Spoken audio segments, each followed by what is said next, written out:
Hola de nuevo. No sé si la traducción está ya operativa.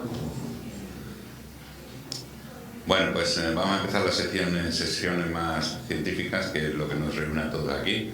Es para mí un placer y un honor presentar a Ian Newton, que es probablemente el ornitólogo más conocido del siglo pasado y de este, con una producción increíble, una referencia mundial de aves y muy implicado desde siempre en conservación, particularmente con aves de presa, y autor reciente de un libro sobre farmlands and birds, o sea, justo del tema que nos interesa. Me interesa particularmente porque, aunque en ese libro y en general su experiencia en ese tema está centrada en Reino Unido, que es bastante diferente de la situación en Extremadura, pero hay, sin embargo, aproximaciones y consecuencias que pueden sernos muy útiles para orientar los siguientes pasos en trabajo relacionado con el efecto de cambios agrícolas y comunidades, particularmente de aves.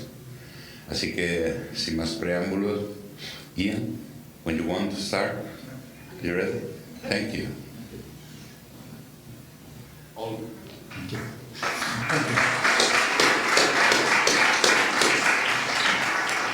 Well, thank you very much, Miguel. I must say it's an enormous pleasure. Es un placer para mí estar aquí. Y tengo que pedir disculpas por tener que dar esta charla en inglés y no en español, pero les aseguro que no quieren escucharme hablar en español. Como dice Miguel, me han pedido que hable sobre los efectos de la agricultura moderna en las aves de Gran Bretaña. Esta es nuestra experiencia en Reino Unido. Y durante muchas décadas, al igual que en España, la agricultura en Gran Bretaña se ha desarrollado bajo la de la Unión Europea. Y esto ha tenido unos efectos desastrosos en las aves y en otro tipo de fauna, y sobre todo en el medio ambiente en general. El gobierno ha reconocido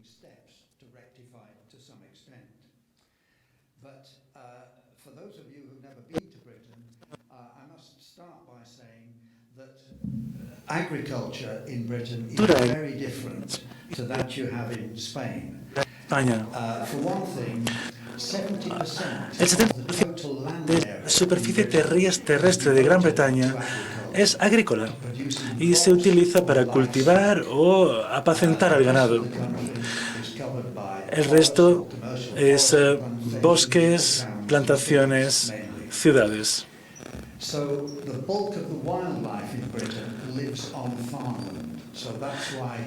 Y debido a esta superficie, esta tierra actúa como principal hábitat de la vida silvestre en la mayor parte del país. Y el clima también es bastante más frío y más húmedo que en España. Y las plantas tienden a crecer y de una forma distinta.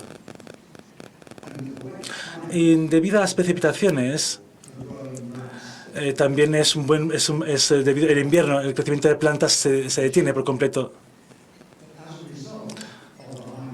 Y debido a estas precipitaciones, como decía, el nivel freático es alto. Y por tanto es necesario drenar la tierra para poder cultivar. Por tanto, en el caso de esta agricultura tenemos que drenar. Y si queremos, por ejemplo, producir patatas u otros, tenemos que trabajar la tierra. Un aspecto importante que ocurre en Reino Unido, pero no en España, sería que las tierras están reducidas, están divididas según arbustos y árboles, y actúan como centros de biodiversidad.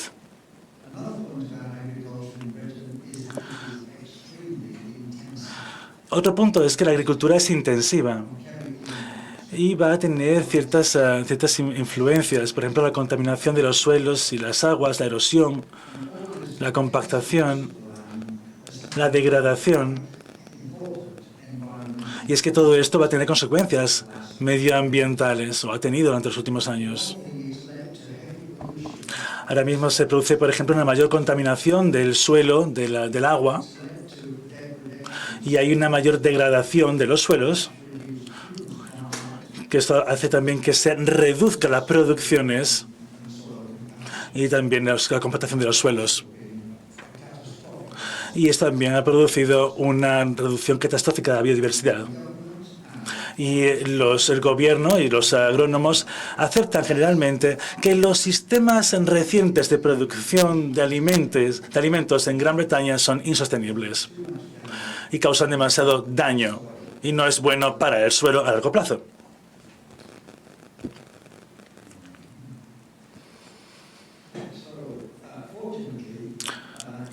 Afortunadamente, en Reino Unido la población por fin ha conseguido comenzar a estudiar esas tendencias durante los últimos 50 años.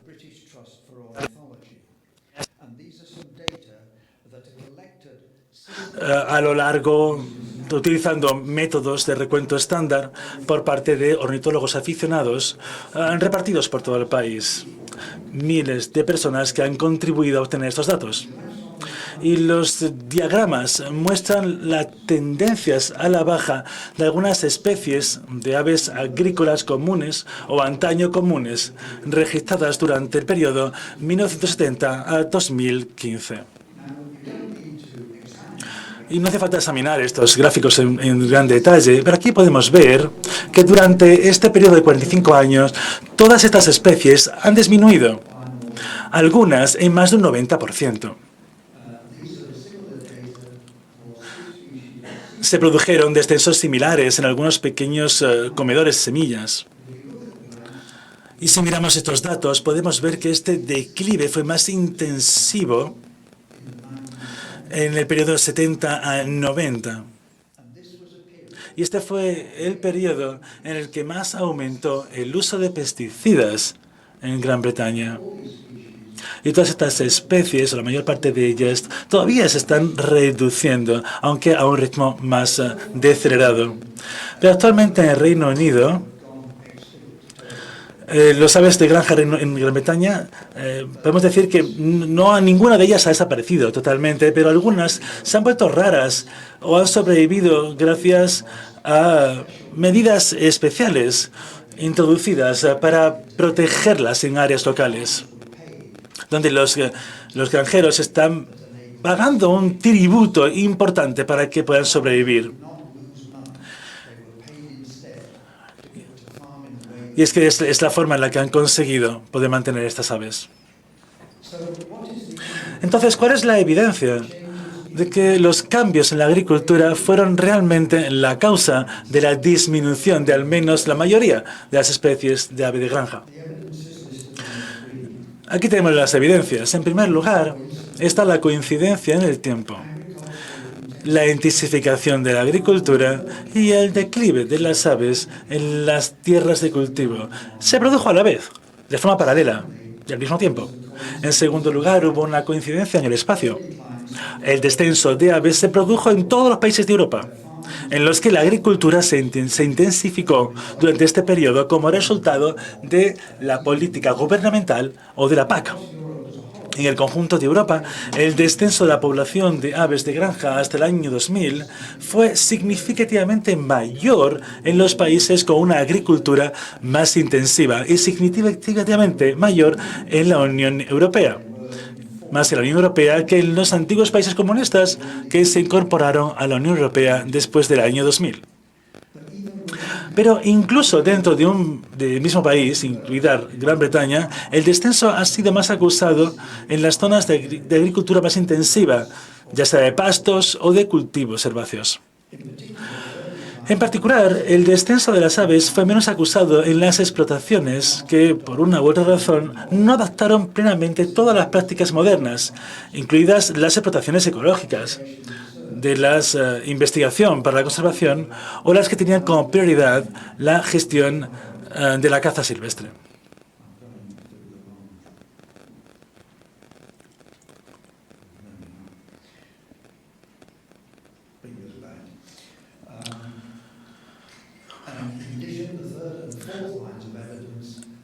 Además, los experimentos y las medidas agroambientales también afectaron.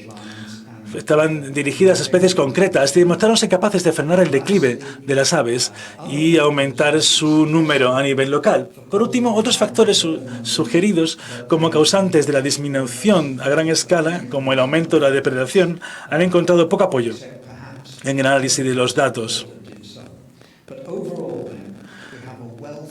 Pero en general, hay una gran cantidad de pruebas, tanto circunstanciales como experimentales, que confirman que la práctica agrícola es el principal impulsor del declive de las aves de granja, al menos durante la mayor parte del periodo en cuestión.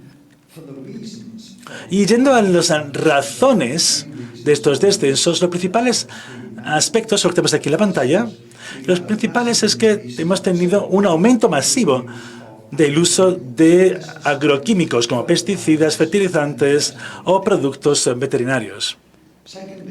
En segundo lugar, tenemos un cambio en los cereales que se han ido sembrando. Antes se plantaban en primavera y ahora principalmente se hacen en otoño.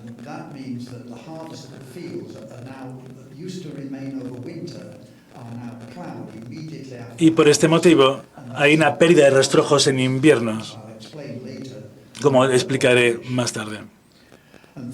En tercer lugar, tenemos la eliminación de los setos y otros parches de hábitat seminatural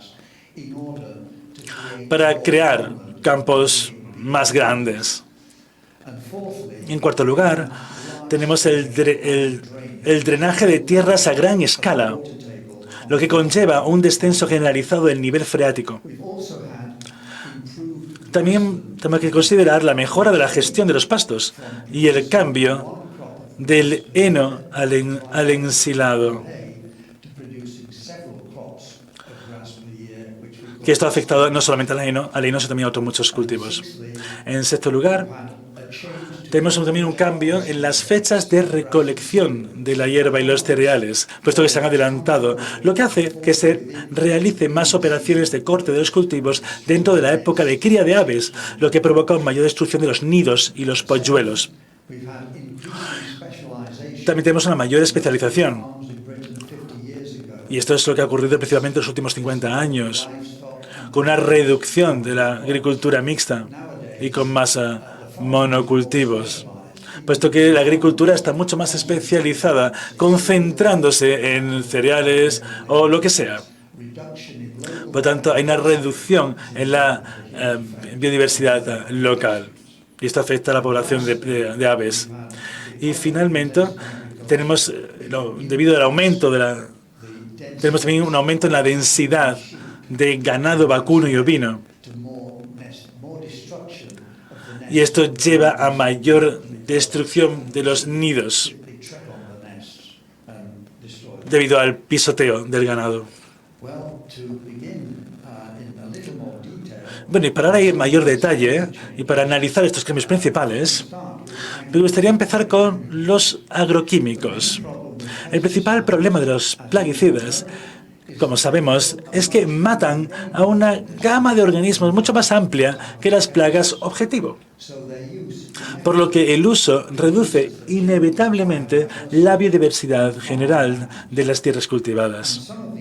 Algunos de estos productos químicos, sobre todo los organoclorados, afectan directamente a las aves, matándolas o reduciendo sus tasas de reproducción.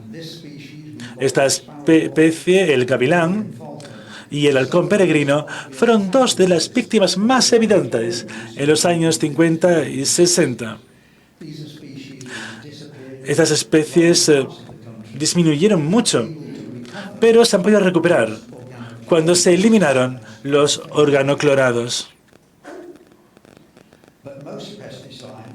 La mayoría de los plaguicidas actúan sobre las aves de forma indirecta, eliminando sus fuentes de alimentación, ya sean insectos o larvas o hierbas o semillas. es que al eliminar estas plantas, pues, quitamos el alimento. Por tanto, el uso de pesticidas ha provocado un descenso masivo en las reservas de alimento de las aves.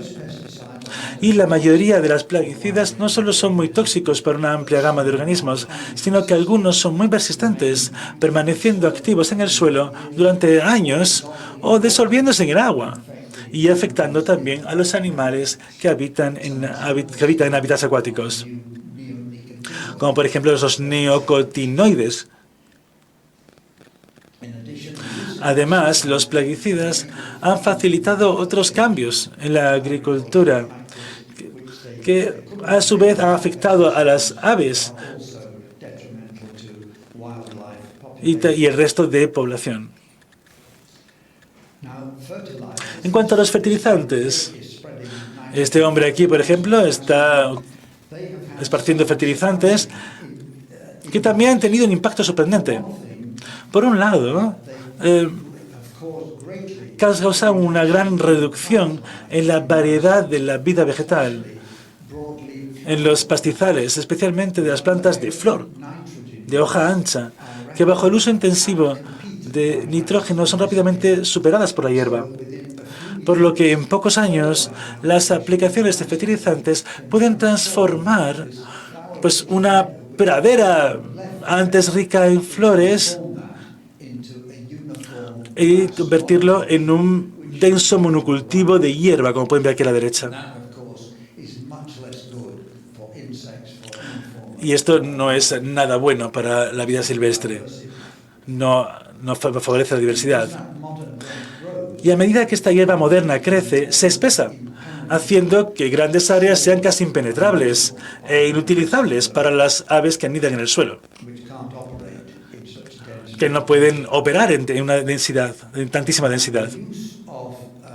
Y el uso de fertilizantes artificiales redujo la necesidad de estiércol, lo que permitió esto permite el uso de fertilizantes artificiales.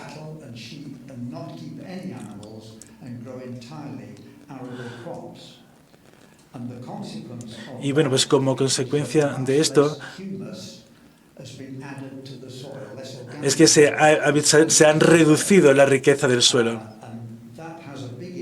Y esto tiene un gran impacto en los invertebrados que viven en el suelo, lo que dependen del humus, y que a su vez son la comida de las aves. No hay muchos estudios al respecto, pero está claro que han tenido un efecto en estas especies de aves que toman su alimento de estos invertebrados desde el suelo directamente, como por ejemplo los estorninos. Y otros productos químicos son los antihelmínticos que se administran de manera rutinaria al ganado para destruir parásitos intestinales. Pero ha tenido un enorme impacto, puesto que queremos es que los animales estén sanos, pero esto tiene un impacto también negativo. A lo mejor no se ha apreciado, pero en ese tipo de hábitats hay muchos insectos que se desarrollan, por ejemplo, en el estiércol. Esto se estudió detalladamente en la década de los 50 en Reino Unido, mucho antes de que fuera algo habitual. Y los principales insectos, como la mosca del estiércol, los escarabajos del estiércol, se vio que hasta 1000 insectos pueden desarrollarse en cada pila de estiércol en las semanas que está en el suelo. Y una vaca produce de media unas 10 pilas al día. Y se ha calculado que cada vaca mantenida en el exterior durante todo el año puede producir hasta una quinta parte de su peso corporal en insectos al año en su estiércol. Y hablamos de moscas del estiércol, escarabajos del Dor o escarabajos más pequeños como los que vemos aquí. Y estos insectos constituyen una importante fuente de alimento para muchas aves. Si miráis todos los libros, todos los libros de aves en Reino Unido, vemos que todos estos invertebrados suponen la dieta de muchos insectívoros y los cogen del suelo directamente. Pero después de que una vaca u otro animal sea tratado con avermectinas, estas sustancias químicas se excretan en su estiércol durante 1 o 2 meses, matando a la mayoría de los insectos.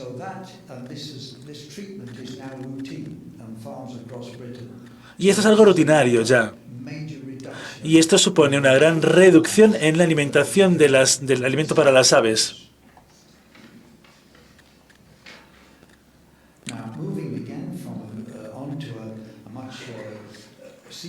Y volviendo un poco atrás, viendo los cambios, otro cambio es el de los cereales sembrados en primavera a los sembrados en otoño. Y este proceso implica, como vemos aquí, el arado a finales de verano de los rastrojos que antes se dejaban durante el invierno. Y el punto importante es que esto elimina las semillas y esto afecta a las plantas que se pueden desarrollar, haciendo que sean completamente imposible para los pájaros. Y vemos que en el pasado teníamos alimentación para unas 25 especies en Reino Unido, como pinzones, gorriones, colorines, grajos, y córvidos, palomas, unas 25 especies. Y había suficientes semillas en el suelo para alimentar a estos animales durante el invierno. Pero en la actualidad, más de 2/3 de los rastrojos se aran poco después de la cosecha cada año, por lo que podemos suponer una reducción de al menos 2/3 en el suministro de alimentos de inviernos de 2 docenas de especies de aves. Y además, los rastrojos que quedan tienen menos variedades, menos semillas que antes,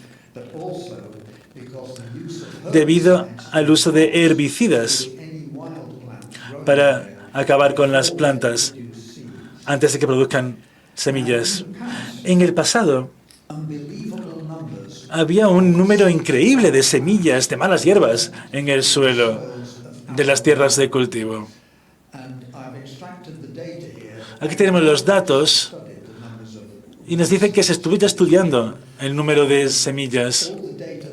Y todos los datos de los que disponemos desde los especialistas en Reino Unido están aquí en este gráfico que van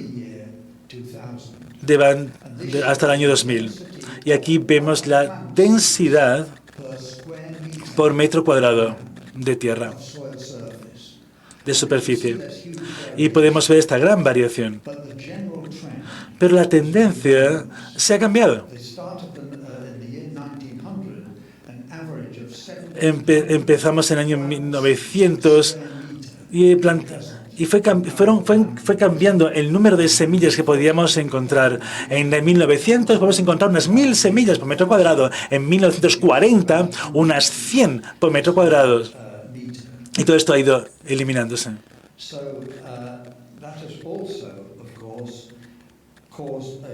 Y esto causa una gran reducción del banco de semillas del suelo. Y antiguamente, estas semillas volvían a la superficie y alimentaban a los pájaros. Pero esto ahora ha ido reduciéndose durante los años y ya no es posible. Ha sido una pérdida enorme de alimentos para pájaros que se alimentaban de esta forma. Las especies aquí a la izquierda, el tree sparrow, también se ha visto una gran reducción en el último año.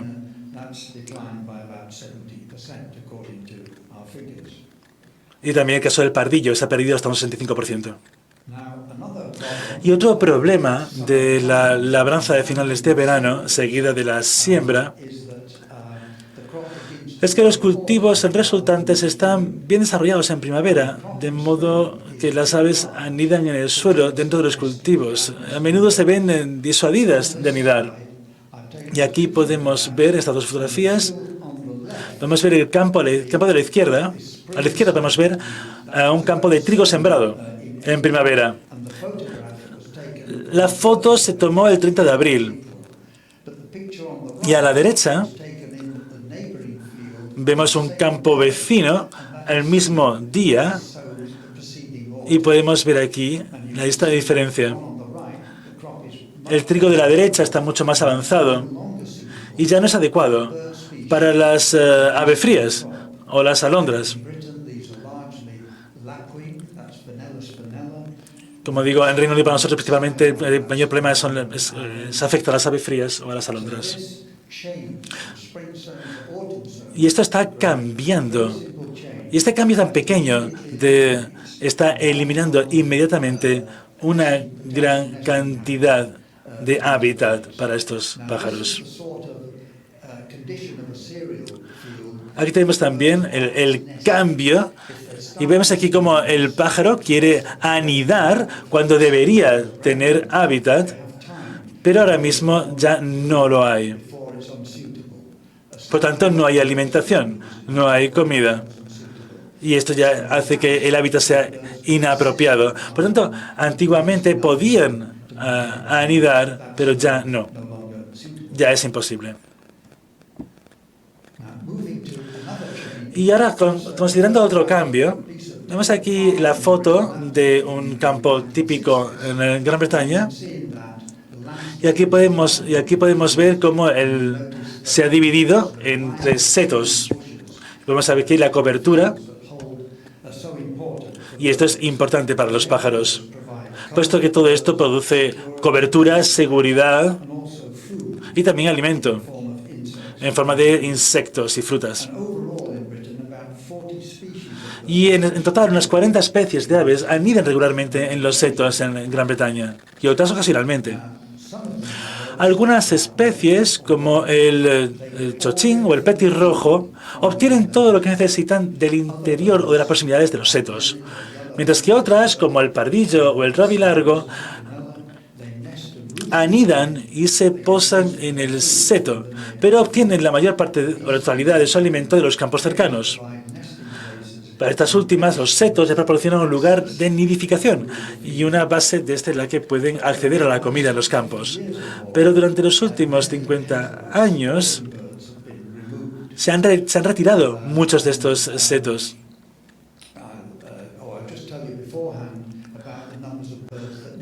Y aquí podemos ver los cambios que se han producido. Se han desarrollado unos 40 estudios.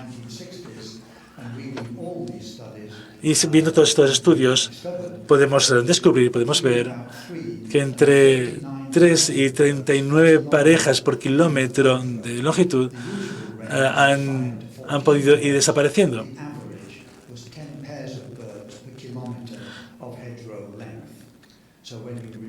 De hecho, cuando se eliminan entonces estos setos, obviamente tenemos una reducción en las aves. Y no son setos muy grandes. Algunos setos son poco más que arbustos dispersos a lo largo de un límite de camino cubierto de hierba, pero estos son los que utilizan las aves para anidar o para alimentarse. Algunos son más grandes, más anchos, o incluso hay árboles en el medio.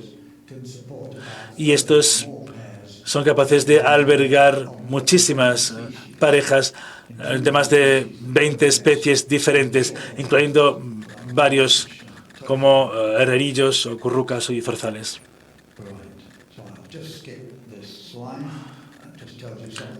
Voy a darles algunos datos más con esta diapositiva. Y ahora vamos a avanzar sobre la retirada de los setos. Aquí tenemos un agricultor eliminando un seto. Pero tenemos dos estudios en Reino Unido sobre la eliminación de setos, y el primer lugar es de los años 50. Y aquí podemos ver la cantidad de setos que se eliminaron, esos 991.000 kilómetros, y se asume, aquí vemos la cantidad de parejas de pájaros que desaparecieron. Y el segundo estudio de 2007, vemos aquí que se continuó eliminando seto, aunque a menor ritmo, lo cual también afecta a la disminución de aves. Por tanto, tenemos aquí la pérdida total de setos, un 52% de lo que teníamos. Entonces, es un gran impacto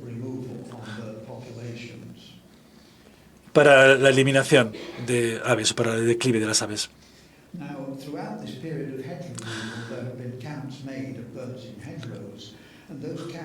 Y durante todo este tiempo no se recibieron indicaciones sobre qué había ocurrido con las aves.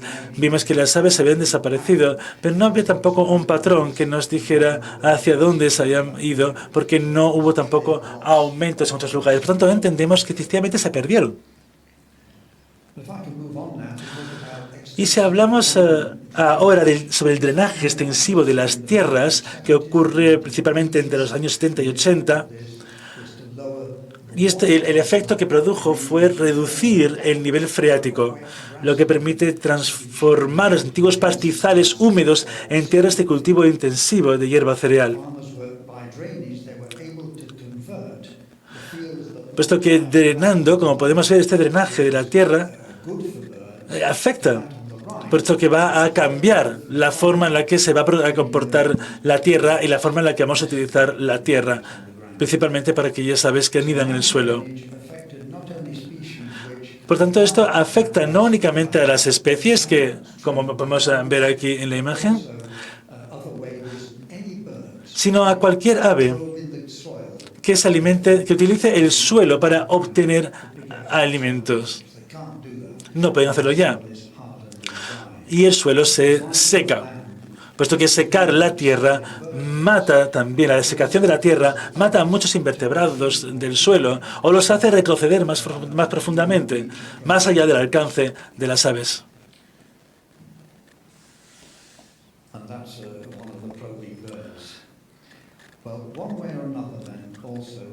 Large areas of former rough grassland, which were good for birds, have been transformed into reseeded fertilized grassland. Y además muchas de las tierras se han ido transformando con fertilizantes, lo cual no ayuda a la nidificación de las aves.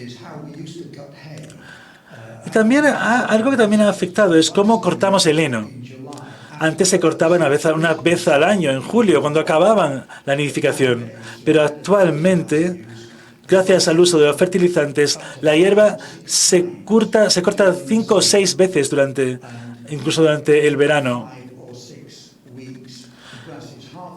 Y cada 5 o 6 semanas hay que cortarlas y se almacenas para poder alimentar al ganado.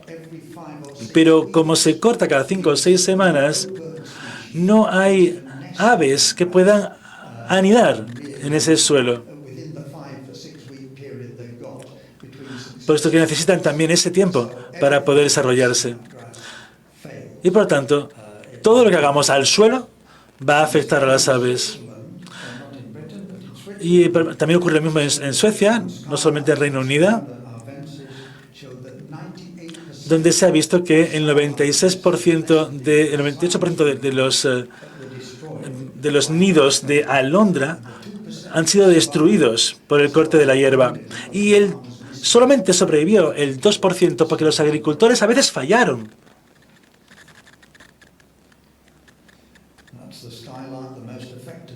Aquí tenemos el ave más afectada. Por tanto, una gestión intensiva de los pastizales no solo permite cortar la hierba antes, sino también mantiene mayores densidades de ganado vacuno y ovino, y esto afecta. Y estos diagramas de investigaciones en Países Bajos nos muestran, verán que nos muestran el efecto de las fechas de corte y las densidades de población en el éxito de la eclosión de las aves limícolas que anidan en el suelo.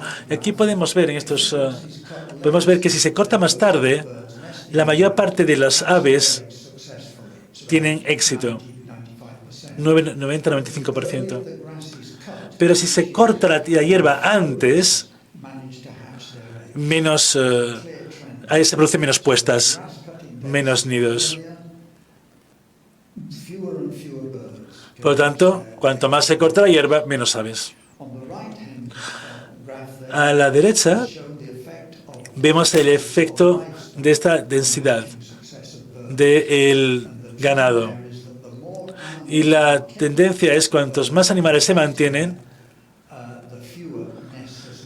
menos nidos sobreviven.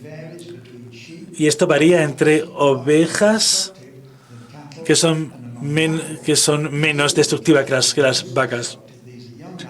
Las vacas son más destructivas, pero son más activas y pueden pisar más nidos.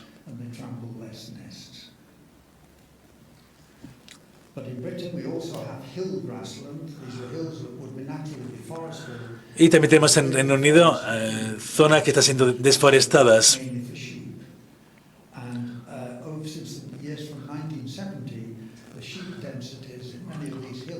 Es que en los años vemos también una densidad que ha ido cambiando, y lo cual se triplicó en los años posteriores, a 1970, produciendo la pérdida de brezo, la propagación de helechos, la compactación y erosión del suelo y un mayor pisoteo de nidos de aves debido a la densidad de las ovejas. Y es que ahora sabemos que las ovejas también son importantes depredadores de los huevos de las aves que anidan en el suelo. Y lo sabemos por las cámaras situadas cerca de los nidos para ver cuáles son los depredadores. Y vimos que este animal es uno de los mayores depredadores, lo cual no se sospechaba anteriormente.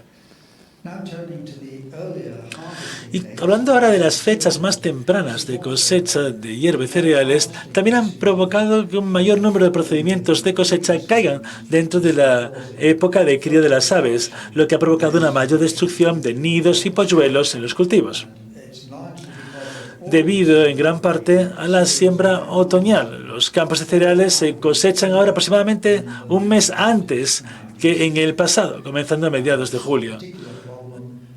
Y esto supone un problema especial para las especies que anidan en el suelo, como los colorines, que crían relativamente tarde en verano. Y para las especies con ciclos de cría relativamente largos, como los aguiluchos cenizos. Y sabemos que esto también está ocurriendo en España. De hecho, esta imagen es de España. Y la única forma de poder hacer que sobrevivan los nidos es marcando los nidos, de modo que los agricultores puedan dejar una zona sin cortar.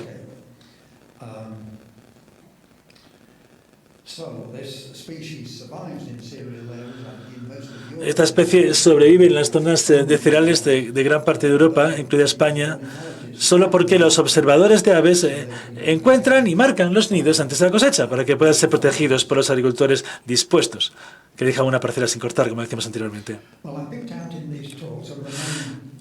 En esta charla solo he escogido los principales aspectos del cambio agrícola, pero muchos otros cambios han afectado negativamente a las aves. Y no es exagerado decir que casi todos los cambios en la agricultura desde la década de 1950, no todo, pero casi todos, han tenido efectos perjudiciales para una o más especies de aves. Y estos cambios han reducido o degradado los hábitats de las aves a su suministro de alimentos y han hecho imposible que las aves aniden con éxito en muchos cultivos.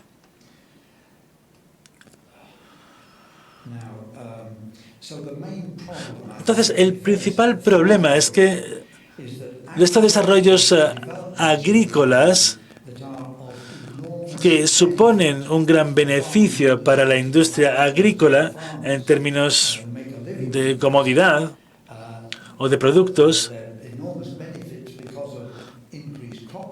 pues incluso aumento también tipo de productos, han resultado devastadores para la vida silvestre, no solo a nivel local, sino en todo el paisaje agrícola. Por tanto, el reto que tenemos para el futuro es ser capaz de encontrar la forma en la que los agricultores puedan continuar dando la comida que necesitamos, pero también podamos mantener la vida silvestre.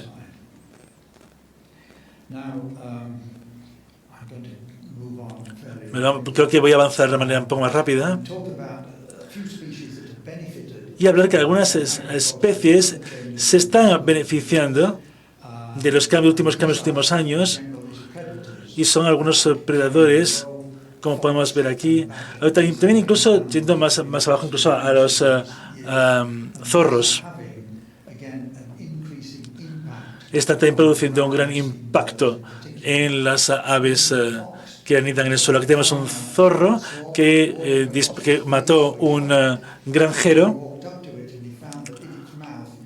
y vemos que en la boca tenía 3 polluelos.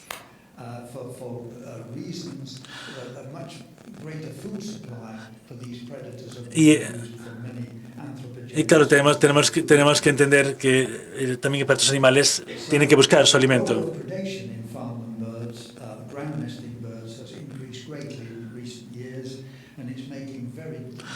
Y por supuesto, de toda esta forma está siendo muy complicado para las aves ser capaz de desarrollarse, de aumentar o de ser capaz de adaptarse a los cambios que están produciendo los agricultores. Y así los factores que provocaron el declive de algunas aves no son necesariamente los mismos que ahora impiden su recuperación. Ya para acabar, me gustaría destacar que no todas las aves de granja han disminuido en las últimas décadas. Las que han aumentado de forma más evidente son 3 grupos principales. En primer lugar, las que se alimentan de las propias plantas de cultivo sin necesidad de insectos para criar a sus polluelos. Y aquí tendríamos gansos o palomas silvestres. Y aquí podemos verlo en nuestros gráficos. Vemos también, por ejemplo, la paloma torcaz o la paloma zurita, que no necesitan insectos y comen directamente lo que se produce en el Reino Unido, como por ejemplo la colza. En segundo lugar, tenemos también depredadores generalistas, como los córvidos. Y en tercer lugar, tenemos los comedores de semillas que se han beneficiado de la alimentación de los pájaros de jardín, puesto que gente les ha dado comida a los jardines, les han puesto semillas. Y entonces estos animales pueden alimentarse directamente de las casas de los humanos y han aumentado bastante. Yendo ya al final, me gustaría terminar con una imagen poco habitual. Si miran a esta imagen, verán que son cerdos que están alimentándose en una línea. Vemos las casas en este rincón y vemos también que hay una especie de surco. Ahí hay cereales. Ya no está ese surco, pero estos cerdos van comiendo en esta línea. Es una línea antigua. Y los cerdos están alimentando lo encuentran en el suelo, incluso de lombrices o invertebrados. Esta imagen lo tomó un amigo mío y descubrió que de esta forma había muchos más invertebrados porque iban también apareciendo el estiércol de los cerdos.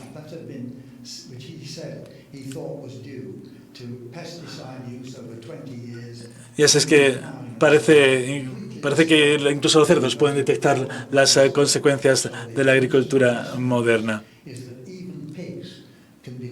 Son capaces ellos por sí mismos de detectar lo que ha ocurrido y los propios cerdos han ido alimentando, han ido adaptando. Y bueno, es una forma de acabar la charla. Muchas gracias.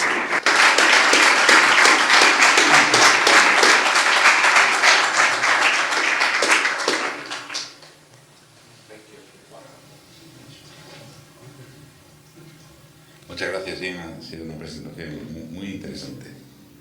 ¿Alguna pregunta? Tenemos unos minutitos. Si alguien quiere hacer alguna pregunta, si no, pasamos a la siguiente. ¿Sí?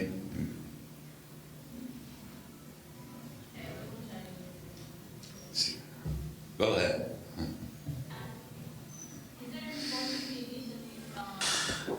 El intérprete se disculpa, pero la señora debe utilizar un micrófono para poder ser traducida.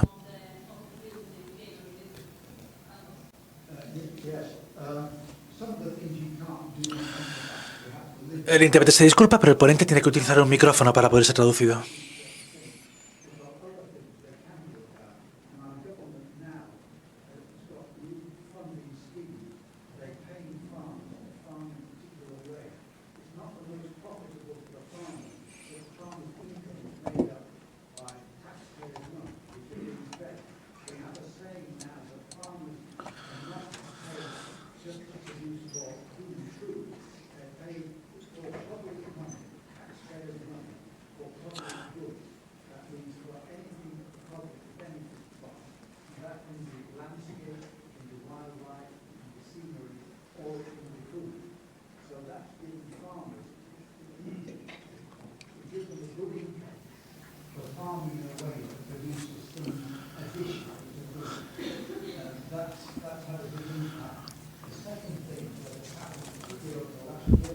El intérprete se disculpa, pero el ponente debe usar un micrófono para poder ser traducido.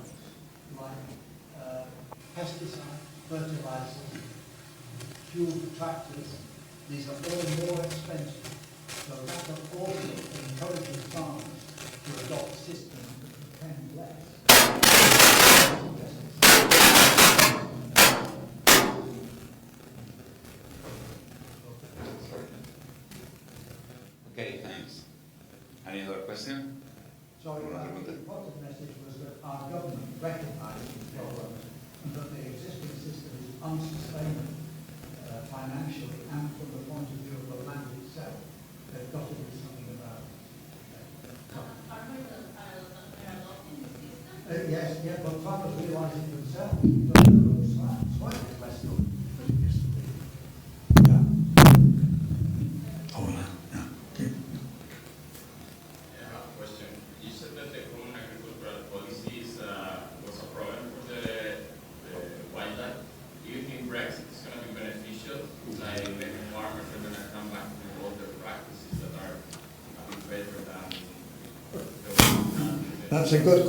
Es una buena pregunta. Me gustaría tener la respuesta. Pero actualmente los gobiernos continúan con muchas de estas políticas de la Unión Europea. Y no creo que vaya a haber cambios. Creo que no tendrían ningún motivo ahora mismo para que los granjeros vayan atrás, porque esto implicaría producir menos comida y tener menos ingresos. Por lo tanto, creo que lo único que podemos hacer es ser capaces de concienciar, descubrir sistemas de agricultura que sean respetuosas con la vida silvestre y con las aves, incorporarlo a las tácticas de la agricultura. Pero es que no se les puede tampoco pedir a los agricultores que pierdan su forma de vida o sus ingresos. Hemos tenido muchas promesas, muchas intenciones, muchas consideraciones para mejorar la situación y a veces se han conseguido pasos. Pero la verdad es que después del Brexit no sé qué es lo que va a ocurrir. Yo os diría que yo habría preferido estar en Europa.